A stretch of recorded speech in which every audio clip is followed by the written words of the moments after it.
Hi friends, अलबत्त channel में तमारू स्वागत है।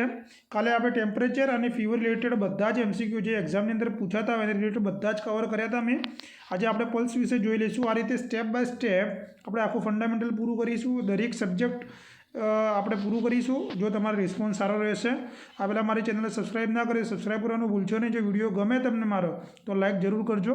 ચલો સ્ટાર્ટ કરીએ પલ્સ વિશે। પલ્સમાંથી ઘણીવાર ક્વેશ્ચન એક્ઝામમાં પૂછાતા હોય છે। તો આપણે પલ્સ કોને કહીએ છીએ?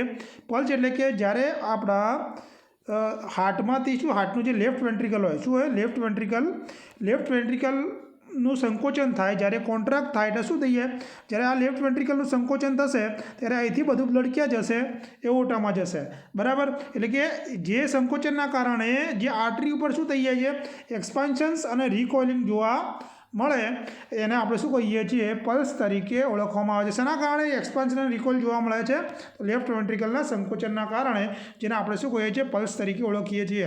જો પલ્સમાંથી કઈ રીતે એક્ઝામમાં પૂછાય છે કે ભાઈ આ પલ્સ કઈ જગ્યા પર જોવા મળે છે, આ પલ્સને તમે શું કહેશો? જો પહેલાં ટેમ્પોરલ પલ્સ કઈ જગ્યાએ જોવા મળશે? તો ટેમ્પોરલ પલ્સ આપણને જોવા મળશે ટેમ્પોરલ બોન ઉપર, ટેમ્પોરલ આર્ટરીના કારણે સંભળાય છે। આપણે ડાયાગ્રામમાં પછી જોઈએ બધી ક્લિયર। પછી કેરોટિડ પલ્સનું બી એક્ઝામમાં પૂછાય છે। આ કેરોટિડ આર્ટરી નેકની અંદર આવેલી છે। કઈ જગ્યાએ? નેકની અંદર આવેલી છે। બ્રેકિયલ પલ્સ બ્રેકિયલ આર્ટરીથી એલ્બો પર આવેલી છે। અને પોપ્લિટિયલ પલ્સ વારંવાર એક્ઝામમાં પૂછાયેલી ક્વેશ્ચન છે કે નીના પાછળના ભાગે પોપ્લિટલ ફોસાની અંદર આ પોપ્લિટલ પલ્સ સંભળાય છે। ક્લિયર? चलो आगे रेडियल पल्स की चर्चा करिए तो रेडियल पल्स क्या संभळाय छे? आपणे रेडियल बोनना डिस्टल एंडना भागे रेडियल आर्टरी आवेली छे के जे आपणे फील करीए छीए, बराबर। पल्स आपणे कई रीते लईशुं? जो पल्स लेवा माटे शुं करवानुं छे? तमारे 3 फिंगरनो यूज करवानो छे। 2 फिंगरथी पल्स लेवी नहीं, वच्चेनी फिंगर जे होय एथी आपणे थोडुं प्रेस करशुं त्यारे तमने फील थशे, बराबर। तो 3 फिंगरथी आपणे पल्सने लईशुं। क्लियर? ફિમોરલ પલ્સની અંદર શું આવશે? ફિમોરલ આર્ટરી એ ગ્રોઈંગના ભાગમાં આવેલી છે, એટલે એક આ અને રેડિયલ પલ્સ અને પોપ્લિટિયલ એક્ઝામમાં પૂછાય છે। ક્લિયર? હવે જો ડોર્સાલિસ પેડિસ પલ્સ, આ પલ્સ ફૂટની અંદર આવેલી ડોર્સાલિસ પેડિસ આર્ટરી ઉપર સંભળાવવામાં આવે છે। કઈ જગ્યાએ? ફૂટ ઉપર। તમને પૂછે ભાઈ આર્ટરી કઈ જગ્યાએ આવેલી છે? તો ફૂટ ઉપર આવેલી છે। દરેક માટે ઇમ્પોર્ટન્ટ છે વિડીયો। જીએનએમ હોય, બીએસસી હોય, કોઈ પણ એફએડબ્લ્યુની તૈયારી કરતા હોય, સ્ટાફ નર્સની તૈયારી કરતા હોય, એટલે હું ગુજરાતીમાં જ બનાવું છું કે જેથી આપણા ગુજરાતના દરેક વિદ્યાર્થી માટે હેલ્પરૂપ થઈ શકે। ચલો આગળ હજુ આની ચર્ચા આપણે કરી લઈએ।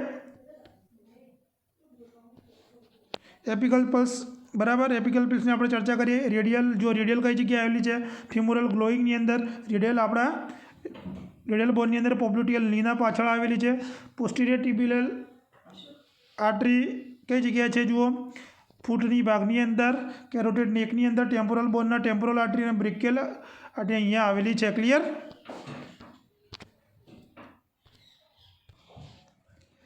पल्स विषय बधाना आइडिया आई गयो है। आप एपिकल पल्स विषय विचारीए कि एपिकल पल्स पण एक्जाम में पूछाय ज छे वारंवार। जो आ कई जगह है कि हार्टनी एपेक्स में आ एपिकल पल्स आवेली है, जो अत्यारे आपण चर्चा करी अहींया है, बराबर। तो एपिकल पल्स में क्वेश्चन्स वारंवार पूछाय है। जुओ एपिकल पल्स थे एपेक्स ऑफ हार्ट में 5મી इंटरकोस्टल स्पेस में, कई जगह 5મી इंटरकोस्टल स्पेसनी अंदर त्याथी 3 इंच स्टर्नमनी बाजुए निपलनी नीचे और मिड क्लेव्युलर लाइन में आवेली है। एक्जाम में अहींथी पूछे छे तमारे एक मिड क्लेव्युलर लाइन याद राखवानी छे। शुं? मिड क्लेव्युलर लाइन और 5th intercostal muscles, 5th intercostal मसल्सनी अंदर स्टर्नमनी डाबी बाजुए आवेली है। याद रखो मोस्ट टाइम क्वेश्चन है दरेक माटे, जीएनसी નું હોય કે સ્ટાફ નર્સની એક્ઝામ में दरेक माटे मोस्ट टाइम क्वेश्चन है। चलो आगे यंग चिल्ड्रन्स और इन्फंट में 4th इंटरकोस्टल स्पेसनी अंदर आवेली है। मोस्ट टाइम याद रखो कई जगह 4th इंटरकोस्टल स्पेसनी अंदर यंग चिल्ड्रन्स और इन्फंटनी अंदर एपिकल पल्स आवेली है। पेरिफेरल पल्स एटले पेरिफेरल पल्स कोने कहीशुं? धारो के पेरिफेरी एटले शुं? आपणा शरीरथी दूर, बराबर। पेरिफेरी मीन्स आपणुं शरीरथी दूर, એટલે કે હાર્ટથી જે દૂર આવેલું એને આપણે શું કહીએ છીએ? Peripheral pulse. ધારો કે ફૂટ અને રિસ્ટનો ભાગ, પગમાં અને જે હાથની અંદર આવેલી હોય કોડામાં, એને આપણે શું કહીએ? પેરિફેરલ પલ્સ તરીકે ઓળખીએ છીએ। ધારો કે પેરિફેરી એટલે આ દૂરનો ભાગ, આપણે કે પેરિફેરી એરિયામાં જવું છે, એ રીતે પેરિફેરલ પલ્સ याद રાખજો। ક્લિયર? जो હવે એ જ પ્રમાણે આપણે ચર્ચા કરી લઈએ કે એ જ પ્રમાણે કેટલી હાર્ટ રેટ હોય છે। મોસ્ટ આઈએમપી છે। जो ઇન્ફન્ટની અંદર 120 થી 160 ઘણીવાર એક્ઝામમાં પૂછાયેલું। ટોડલરની અંદર 90 થી 140, પ્રી સ્કૂલની અંદર 80 થી 110, સ્કૂલ એજની અંદર 75થી 100, એડોલેસન્સની અંદર 60થી 90 અને એડલ્ટની અંદર 60થી 100. એડલ્ટ અને ઇન્ફન્ટ આ બંને તો મોસ્ટ ટાઈમ વારંવાર એક્ઝામની અંદર પૂછાય જ છે, એટલે તમારે યાદ રાખવાનું છે ખાસ કરીને, બરાબર, ઇન્ફન્ટ અને એડલ્ટ વિશે. ચલો આગળ, ક્વોલિટી ઓફ પલ્સ, અને આમાંથી એક ક્વેશ્ચન 100% પૂછે છે. એમાં જે ક્વોલિટી ઓફ પલ્સની અંદર આપણે શું કરીએ છીએ કે એને ગ્રેડિંગ ચેક કરીએ છીએ, કે ગ્રેડના આધારે આપણે પલ્સના ગ્રેડમાં કે એટલે 0 હોય તો શું કહીશું, 1 હોય તો શું કહીશું, 2 હોય તો શું કહીશું. આ મોસ્ટ ટાઈમ ક્વેશ્ચન છે. જો 0 તમને ગ્રેડ મળે તો કે પલ્સ નથી, પેશન્ટ ડેડ છે એવું આપણે કહીએ, બરાબર. પેશન્ટ પલ્સ સંભળાશે નહીં અને પાલ્પેટ પણ થશે નહીં, એટલે યાદ રાખજો 0 ગ્રેડમાં ડેથ પેશન્ટનું ડિક્લેર કરશું. 1ની અંદર 3D પલ્સ, એમાં શોકનું પેશન્ટ હોય અથવા એકદમ પલ્સ ઘટી ગઈ હોય અથવા ડિક્રીઝ થઈ ગઈ હોય એની અંદર, એટલે 3D પલ્સ એમાં જોવા મળશે, શોકની અંદર જોવા મળશે. એટલે +1 હોય તો શોક તમે કરી શકો અથવા ડિમિન્સ અથવા ઓછી પલ્સ છે, એટલે 1 આ પૂછાયેલો ક્વેશ્ચન હતો +1 વાળો. +2 એટલે નોર્મલ પલ્સ જોવા મળે, +2 આવે ગ્રેડ તો શું જોવા મળશે, નોર્મલ જોવા મળશે. ક્લિયર. અને +3 હોય તો ફૂલ પલ્સ જોવા મળશે, જેમાં થોડી વધારે પડતી ઇન્ક્રીઝ થયેલી જોવા મળશે. ક્લિયર થઈ ગયું. 0 એટલે ડેથ, 1 એટલે 3D પલ્સ, 2 એટલે નોર્મલ અને 3 એટલે વધારે પડતી જોવા મળશે. અને 4th એટલે બાઉન્ડિંગ પલ્સ, જે એકદમ સ્ટ્રોંગ પાવરફુલ પલ્સ સંભળાય છે. અને આની અંદર શું હોય કે સ્ટ્રોક વોલ્યુમ વધતો હોય છે. શું વધે, સ્ટ્રોક વોલ્યુમ વધતો હોય છે બાઉન્ડિંગ પલ્સની અંદર. જે આપણે એક્સરસાઇઝ કરતા હોય, કસરત કરતા હોય, વધારે પડતા ચિંતામાં હોય ત્યારે બાઉન્ડિંગ પલ્સ જોવા મળતો હોય. તમારે નથી કહેતા ભાઈ ધબકારા વધી ગયા, બરાબર, એ શેના કારણે જો એન્ઝાઇટીના અંદર જોવા મળતા હોય છે, એટલે બાઉન્ડિંગ પલ્સ જોવા મળતા હોય છે. ક્લિયર. આમાં એકદમ સ્ટ્રોંગ હોય છે. એટલે 4 તમને આવડવું જોઈએ. 0 એટલે ડેથ, 1 એટલે 3D પલ્સ, 2 એટલે નોર્મલ પલ્સ, 3 એટલે ફૂલ પલ્સ અને 4થું એટલે બાઉન્ડિંગ પલ્સ. આટલા ગ્રેડની અંદર પલ્સને વિભાજિત કરેલી છે. આમાંથી નોરસેટ કે ગમે તે એક્ઝામ આપો, આની અંદર આ ક્વેશ્ચન્સમાંથી પૂછાય જ છે. ચલો કેરેક્ટરિસ્ટિક ઓફ પલ્સ જોઈએ. કેરેક્ટરિસ્ટિકની અંદર એટલે કે લાક્ષણિકતાઓ, પલ્સની લાક્ષણિકતાઓ શું છે, તો પહેલું રેટ. રેટ કોને કહેવામાં આવે છે, 1 મિનિટની અંદર આપણે જેટલી પલ્સ જોવા મળે, તો કે નોર્મલ રેશિયો આપણે કેટલો છે 72 થી 80નો, એટલે 1 મિનિટની અંદર જેટલી પલ્સ જોવા મળે અને આપણે શું કહીએ છીએ, પલ્સ તરીકે ઓળખીએ છીએ. ક્લિયર. જો આગળ આ એક્ઝામમાં વારંવાર પૂછાયેલો છે ક્વેશ્ચન પલ્સનું, તમને ખબર ના હોય કે ભાઈ નોર્મલ રેન્જ કેટલી હોય, તો નોર્મલ રેન્જ 60 થી 100 પૂછાય છે. કારણ કે 60 કરતાં ઘટી જાય ને આપણે શું કહીએ છીએ, બ્રેડીકાર્ડિયા, અને 100 કરતાં વધી જાય ને આપણે શું કહીએ છીએ, ટ્રેકીકાર્ડિયા તરીકે ઓળખીએ છીએ. અને રેન્જ એક્ઝામમાં હમણાં જ રિસેન્ટલી ક્વેશ્ચન્સ પૂછાયેલો જ હતો, બરાબર. એટલે તમારે ખાસ યાદ રાખવાનું છે રેન્જ પલ્સની 60 થી 100. ટ્યુટરમાં બી પૂછાયેલો હતો અને સ્ટાફમાં પણ પૂછાયેલો ક્વેશ્ચન્સ હતો અને સ્ટુડન્ટ માટે પણ ઉપયોગી છે. ચલો આગળ. બ્રેડીકાર્ડિયા એટલે એડલ્ટમાં કેટલા 60 મિનિટ કરતાં ઓછી પલ્સ જોવા મળે ને આપણે શું કહીએ છીએ, બ્રેડીકાર્ડિયા તરીકે ઓળખીએ છીએ.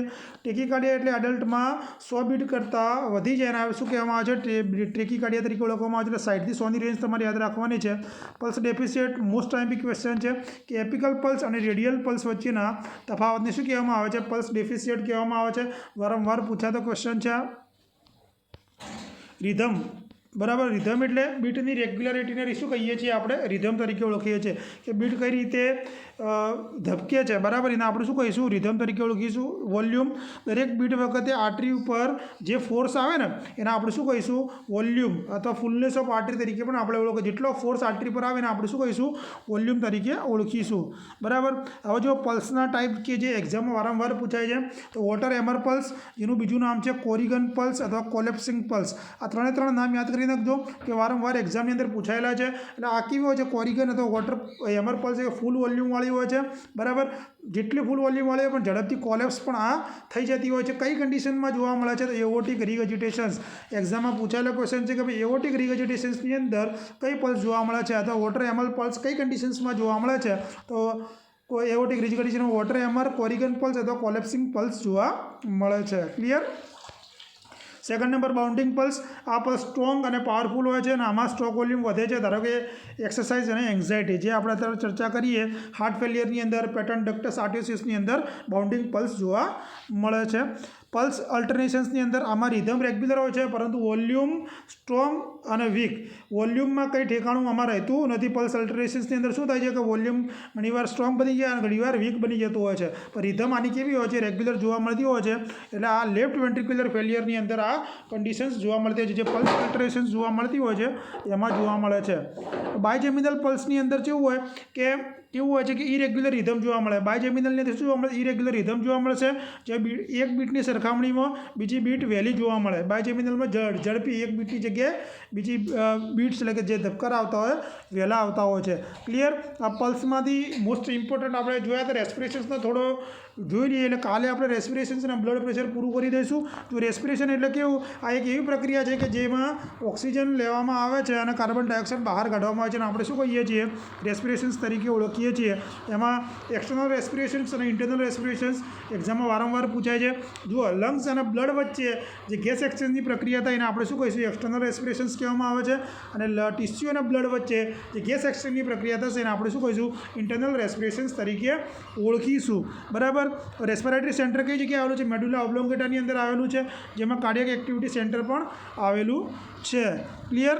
હવે આગળ આપણે કાલે વિડીયો જોઈશું. જો વિડીયો તમને ખરેખર ગમતો હોય તો વિડીયોને લાઇક, શેર અને જરૂર બંધ વિદ્યાર્થી સુધી પહોંચાડજો. વિડીયો જોવા માટે બધાનો આભાર.